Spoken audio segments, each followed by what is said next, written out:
First Contact's betrayal.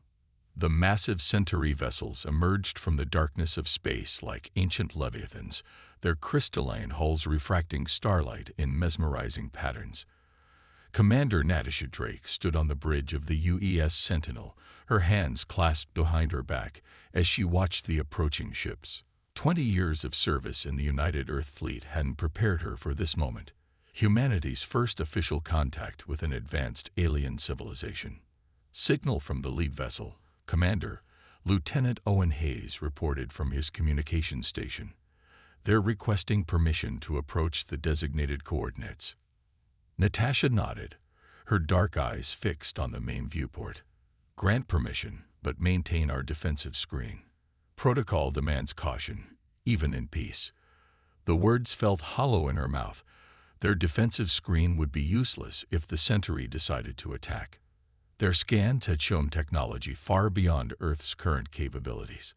The diplomatic meeting had been arranged after 3 months of careful long-range communication. The Centauri claimed to represent a coalition of spacefaring species, seeking to welcome humanity into their galactic community. Earth's governments had jumped at the chance, eager to join the interstellar civilization. Incoming transmission, Hayes announced. Text only. The message appeared on Natasha's personal display. Greetings, Commander Drake. I am High Emissary Tholax of the Centauri Coalition. We look forward to our meeting and the bright future our peoples will share. Something in the phrasing made Natasha's combat instincts flare. She glanced at her tactical officer, Lieutenant Raj Singh. Status of the Centauri formation. Singh frowned at his displays. They're spreading out, Commander. It could be standard diplomatic protocol, but... He paused, running additional scans. The energy readings from their ships are fluctuating in an unusual pattern. Contact Fleet Command, Natasha ordered, her voice tight. Request immediate activation of Protocol Omega. She'd fought in enough battles to recognize when something wasn't right. The Centauri ships were moving too precisely, too purposefully. This wasn't a diplomatic formation. It was a killing field. Before Hayes could send the message, the space around them erupted in blinding light. The Centauri ships had opened fire without warning, their energy weapons cutting through the Earth vessel's shields like paper. The UES Defender, their largest ship, disappeared in a massive explosion. All ships, evasive maneuvers. Natasha shouted, grabbing her command chair as the Sentinels shuddered under enemy fire. Get that message to command. We need. The bridge rocked violently as a Centauri beam grazed their port side. Warning klaxons blared as damage reports flooded in. Through the chaos, a calm voice emerged from their communication system. Greetings, primitive species. Your response to our approach has proven what we suspected. You are too aggressive, too unpredictable to join galactic civilization. Your quarantine begins now. Natasha's blood ran cold as she realized the truth. This wasn't just an attack. It was an execution. The Centauri had never intended to welcome humanity. They'd come to judge, and humanity had failed their test. Commander, Singh called out. Fleet Command acknowledges Protocol Omega. They're activating the Nemesis Project. A grim smile crossed Natasha's face. The Centauri thought they knew everything about human technology, about human nature. They were about to learn how wrong they were. Deep beneath the surface of Mars, humanity's greatest secret was awakening. A weapon born from the marriage of stolen alien technology and human ingenuity. All surviving ships, fall back to defensive positions, Natasha ordered. We just need to hold them off for 30 minutes. She watched as another Earth vessel exploded, its crew's sacrifice buying precious time. 30 minutes until they learn why you should never corner a human. The battle raged on, Earth's conventional forces fighting desperately against overwhelming odds. But in the shadows of Mars, something was stirring. Humanity's answer to extinction. The real war was about to begin. The ghost ship strikes. Deep within the Martian facility designated Project Nemesis, Captain Marcus Rodriguez walked through dimly lit corridors toward humanity's last hope. His footsteps echoed against metal floors as technicians rushed past, their faces tight with urgency. The Centauri attack had triggered everything they'd prepared for over the last decade. "Final systems check complete, Captain," Dr. Hannah Wells reported, falling into step beside him. Her usually pristine lab coat showed signs of the frantic work they'd been doing since the alert came. "The quantum matrix is stable, and the hybrid drive is responding better than any simulation predicted." Marcus nodded, his expression grim. "What about the neural interface? Will it hold under combat conditions?" Their experimental ship, the HS Phantom, represented a fusion of recovered alien technology and human innovation. Its most crucial system was also its riskiest, a direct neural link between captain and ship. "The interface is as ready as it'll ever be," Hannah replied, checking her tablet. "But Marcus, the neural load could be devastating. No one has maintained a full link for more than an hour in testing." They reached the observation deck overlooking the Phantom's berth. The ship hung in its cradle like a predator waiting to strike. Unlike the smooth, crystalline aesthetic of Centauri vessels, the Phantom was all sharp angles and dark surfaces, designed to absorb rather than reflect energy. Its hull incorporated metamaterials that could adapt to enemy weapons, learning and evolving during combat. "We don't have a choice," Marcus said, watching as launch crews made final preparations. "The Centauri think they know everything about human technology. Time to show them how wrong they are." The neural interface chamber at the heart of the Phantom's bridge looked more like a meditation pod than a command center. Marcus settled into the acceleration couch as Hannah's team attached neural sensors to his temples and spine. Each connection brought a new sensation, ghostly impressions of the ship's systems linking with his consciousness. "Remember," Hannah warned as she completed the final calibrations, "the interface works both ways. The ship learns from you, but you'll feel everything it feels. Every hit, every strain on the hull."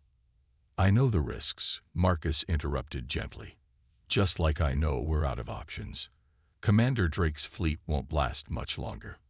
He closed his eyes, feeling the neural link strengthen. "Start the initialization sequence." The connection bloomed in his mind like a flower of light and sensation. Suddenly, he was the ship. Every system, every sensor became an extension of his own body. The Phantom's powerful engines thrummed like a second heartbeat. Its weapons waited at his fingertips like coiled muscles ready to strike. "Neural sync at 98%, Hannah reported, her voice seeming to come from very far away. "All systems nominal. Captain, good hunting." Marcus felt the launch cradle release through the Phantom's hull. The ship, his body, rose smoothly from its underground berth. Special hatches in the Martian surface peeled back, revealing the star-filled sky above. Through the Phantom's sensors, he could see the battle raging near Earth's orbit. The Centauri ships moved with mechanical precision, their formation perfect and predictable. Too predictable. The Phantom's hybrid drive engaged, and Marcus felt a surge of exhilaration as they accelerated at speeds no human ship had achieved before. The quantum matrix that Hannah's team had developed allowed them to bend space in ways the Centauri would never expect. They didn't just move through space. They slipped between its moments. "Contact in 30 seconds, the tactical AI announced. Marcus could feel the weapons charging, the adaptive hull ready to respond to any attack. The Centauri wouldn't see them coming. The Phantom's stealth systems made it virtually invisible to conventional sensors. The first alien ship died without ever knowing what hit it. The Phantom phased into normal space for just a fraction of a second, long enough for its main guns to fire a burst of quantum-destabilized plasma that bypassed the Centauri shields completely. By the time the enemy vessel exploded, Marcus and the Phantom were already moving to their next target. Unknown vessel detected. The Centauri communications channels erupted with alarm. Energy signature doesn't match any known configuration. Marcus allowed himself a grim smile as he dove the Phantom through their formation. Each maneuver was impossible by their standards, the ship moving in ways that violated their understanding of physics. The neural interface let him react at the speed of thought, the ship's adaptive systems learning and improving with each engagement. But the strain was immense. Every evasive action, every weapon's discharge sent spikes of pain through his nervous system. Hannah's warnings echoed in his mind. The human brain wasn't meant to process this much information, to exist in this expanded state of consciousness. He pushed through the pain. The Phantom danced through space like a ghost, striking and vanishing before the Centauri could respond.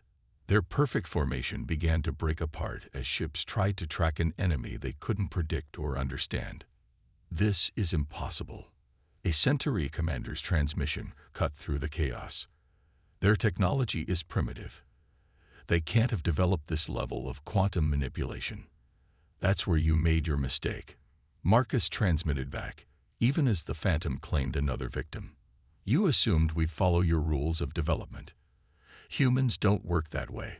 We take what we find, what we learn, and we make it our own. The battle continued, but the tide had turned.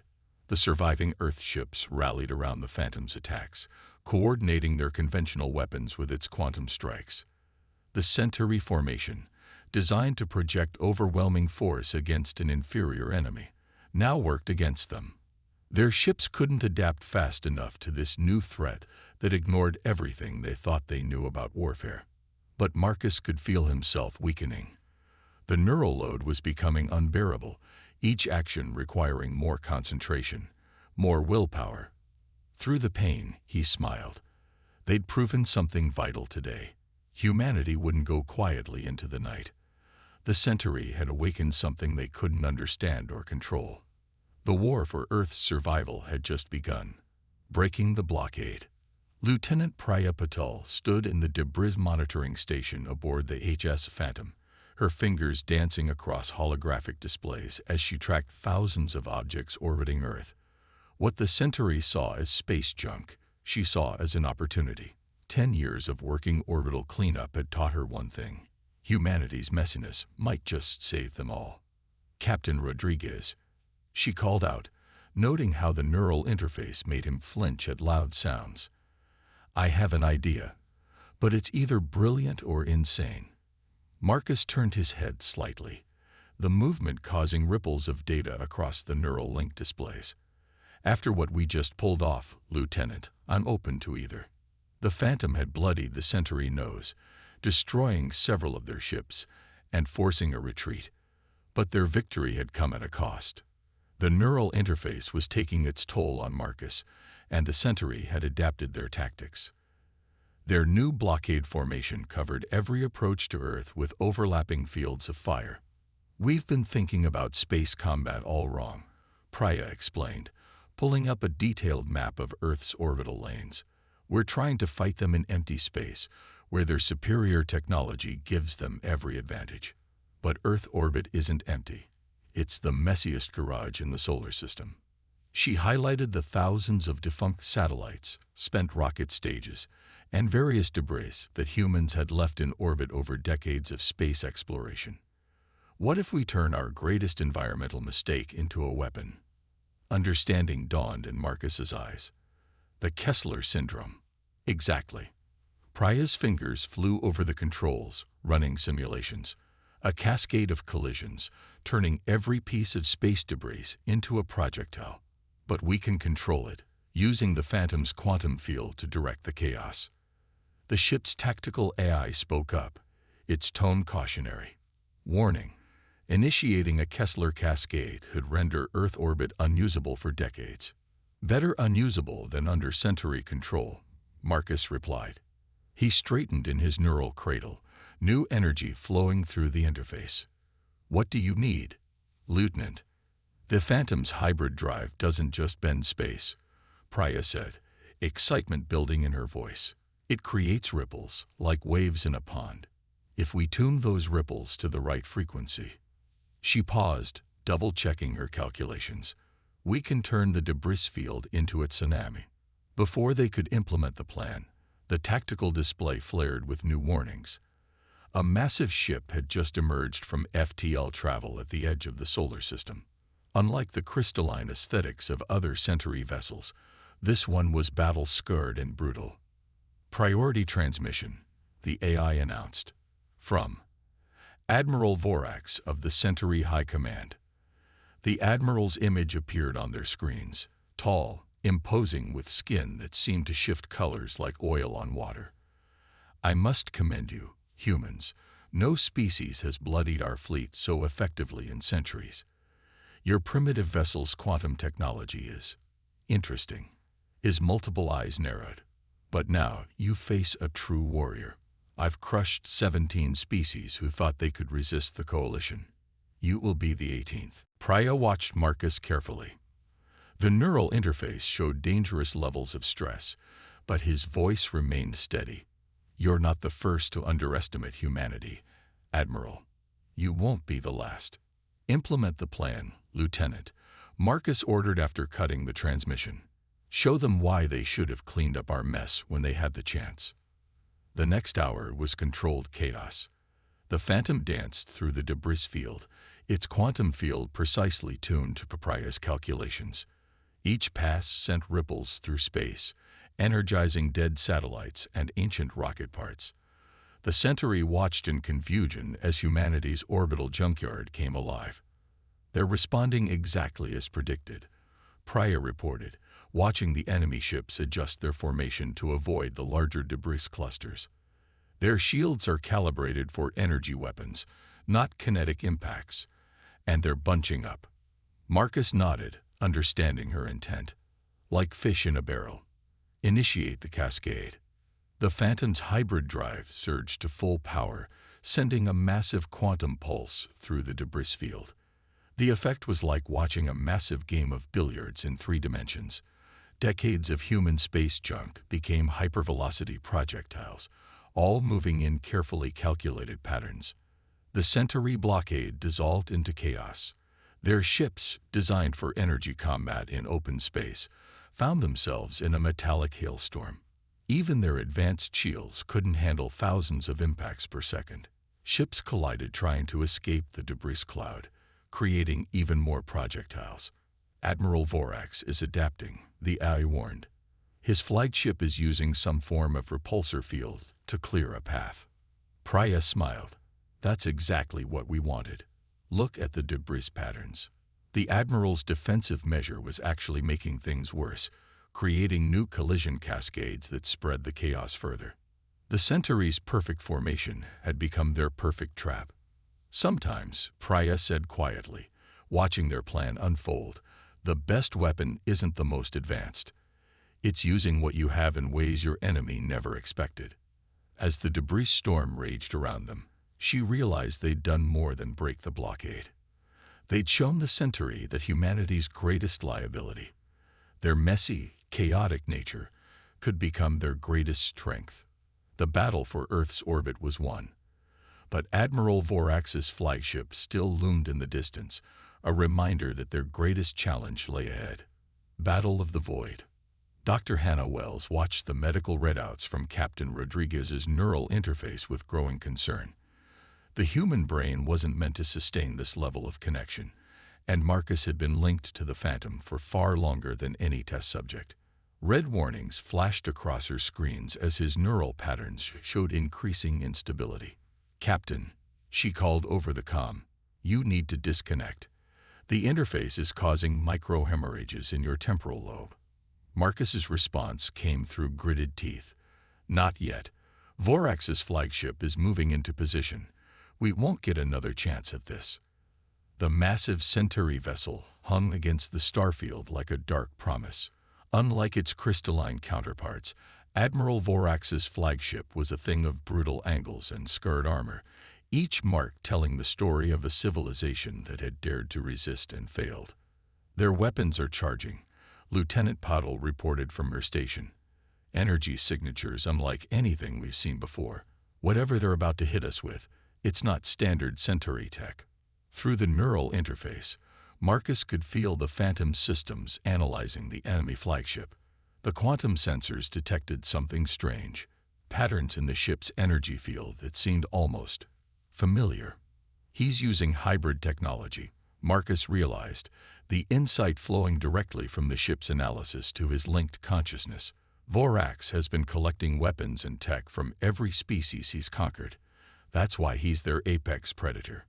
The Admiral's voice cut through their communications, carrying the weight of centuries of victories. Impressive deduction, Captain. Yes, each race I've defeated has contributed to my arsenal. Their finest weapons, their desperate innovations, all became part of my collection. And now, your quantum drive technology will join them. The flagship's first shot came without warning. A beam of twisted space-time that would have torn any normal ship apart. But the Phantom wasn't normal. Its adaptive hull shifted, the metamaterials learning and responding in microseconds. The shot glanced off, leaving only superficial damage. "Return fire," Marcus commanded. The Phantom's main guns launched quantum-destabilized plasma, their own signature weapon. But Vorax was ready.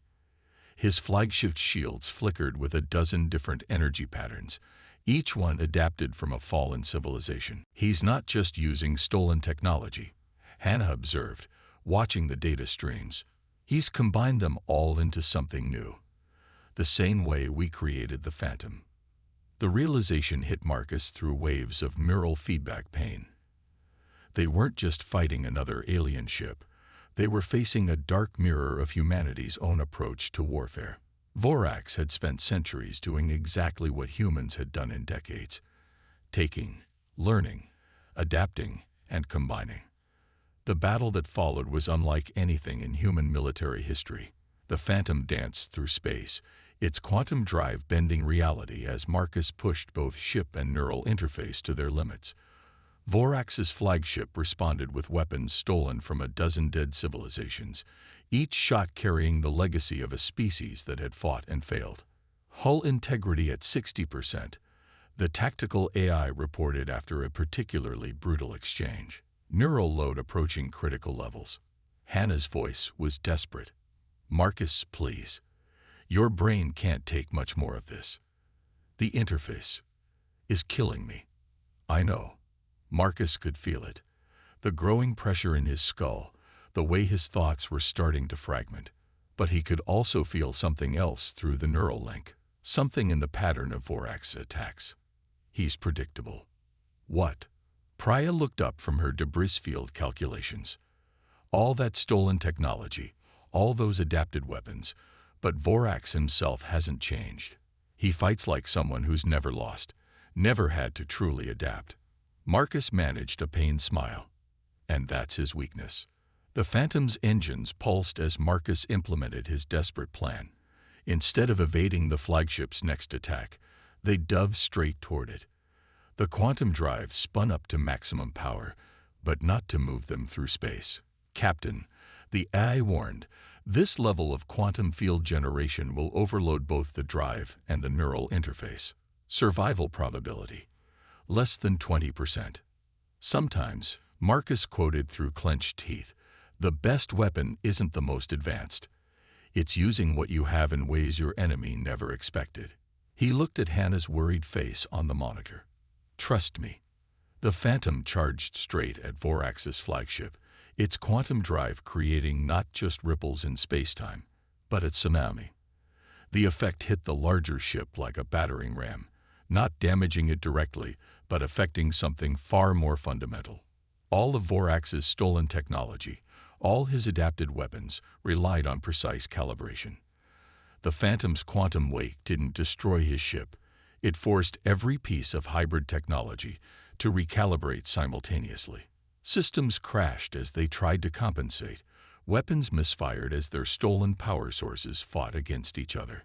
The mighty flagship, built from the conquered achievements of 17 civilizations, began to tear itself apart. "Impossible." Vorax's voice roared over the comm. "This cannot." His transmission cut off as secondary explosions began to chain through his vessel. The Phantom's sensors registered escape pods launching. Even Vorax knew when a battle was lost. But victory had come at a terrible price. Marcus convulsed in the neural cradle as blood trickled from his nose. The interface was burning out, taking parts of his mind with it. The last thing he heard before consciousness faded was Hannah's voice, calling his name as the Phantom's emergency systems engage. They had won this battle, but the war for Earth's survival was far from over, and its cost was already proving higher than anyone had imagined. Humanity's stand. 3 days after the battle with Vorax's flagship, Commander Natasha Drake stood in the medical bay of Thunder Base, watching Captain Marcus Rodriguez fight for his life. The neural interface had left him in a coma, his brain struggling to process the aftermath of its connection with the Phantom. His consciousness was spread across both human and quantum computing systems, Dr. Hannah Wells explained, checking the medical readouts. "We're trying to help his mind reconstruct itself, but..." She trailed off, the unspoken possibility hanging heavy in the air. He knew the risks, Lieutenant Priya Patel said softly from her position by the window. Beyond the reinforced glass, the red Martian landscape stretched endlessly, just like we all do now. The victory over Vorax had bought them precious time, but the Centauri weren't finished. Long-range sensors had detected a massive fleet assembling at the edge of the solar system, the full might of the coalition, coming to ensure humanity's extinction. "Status report," Natasha demanded, forcing herself to focus on the immediate crisis. "We've recovered what we could from Vorax's flagship," Priya replied, pulling up holographic data. "The quantum wake didn't just disable his systems, it gave us access to his tactical database. We now know how the coalition fights, their standard formations, their contingency plans." Hannah added, "And we've started adapting the neural interface technology. The next generation won't require a single pilot to bear the entire load. We can distribute it across multiple operators, each handling different aspects of the ship's systems." But will it be enough?